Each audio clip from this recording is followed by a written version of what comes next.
it's time for assignment.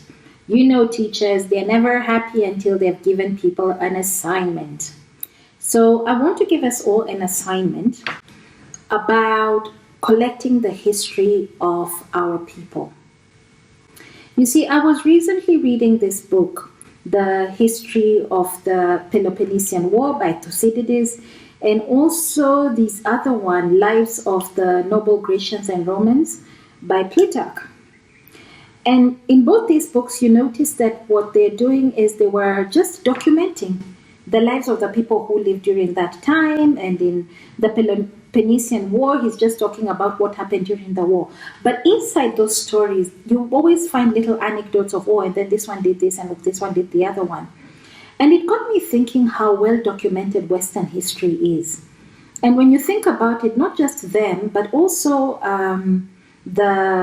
Asians, the Indians, you've got the Mahabharata, you've also got the Ramayana stories, and those are also just stories about things that happened 5,000 years ago. Now, because we are an oral culture, most of our stories were passed on by word of mouth. And then, of course, with the entry of literacy in our societies, that ended. So somehow there's been a break between what our grandparents did and then what we are doing. And so what we find often will be just what is found on the internet when some researcher or some person, early missionaries came and documented this. Now, you realize that, of course, that is just very little compared to the vast knowledge that we have. So I was just thinking the other day, and it occurred to me that what if we all decided to document the histories of our families? So, as a matter of urgency, if you have in your family somebody who is 75 years and above, somebody who saw the colonialists come and go kind of thing, if you have this person, as a matter of urgency, please get the young people in your room who spend time in TikTok and God knows what, and get them to document the story of that person. And you become the supervisor to make sure that they document the family tree, where the person, the town or the village, the village where this person was born. Get them to then document not just the experiences under the colonialists or the coming and the exit of the colonialists, but also just the day-to-day life. What time did they wake up in the morning? What did they have for breakfast? What about rites of passage? And definitely stories. Do they remember a story they were told by their grandfather? Do they remember a story they were told by their grandmother? Yeah. What kind of proverbs can they remember? Just document raw data.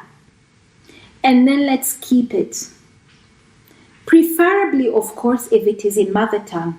Because at the rate things are going, 1,000, 100 years from now, we might not even know what the original mother tongue sounded like for some, many of us, right? So documented in original mother tongue, translated, keep an electronic copy and keep a hard copy because, with electronics, we don't know what might happen. And then in the future, when now we call out and we say, okay, let's start sharing our stories, the stories will be ready. So come on, guys, please, do you commit to this idea?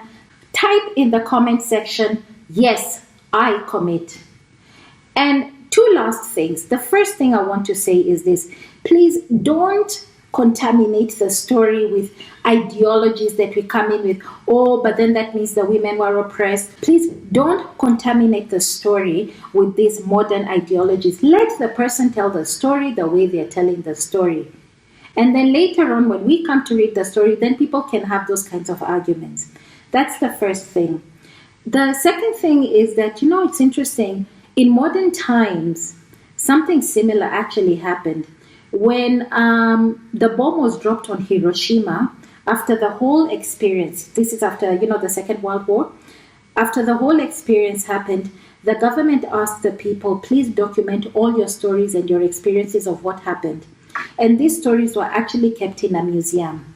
And years later, when I was reading this book, it's called Black Rain. The person who writes this book, Black Rain, actually got the story by going to that museum and then getting all this information out.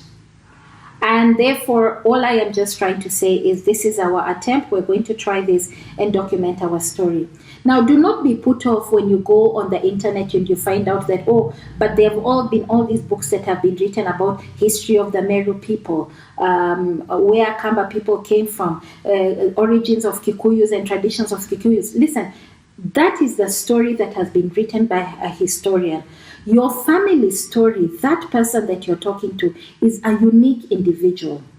And therefore, they're going to offer us very interesting and unique insights that we can't just decide, that let's ignore this. They say that in Africa, when an old person dies, a library burns. And that's what we're trying to do. We're just trying now to gather whatever material we have while we still have these people with us. Ladies and gentlemen, as a matter of urgency, please make it your personal mission to document that story of that person who is in your family.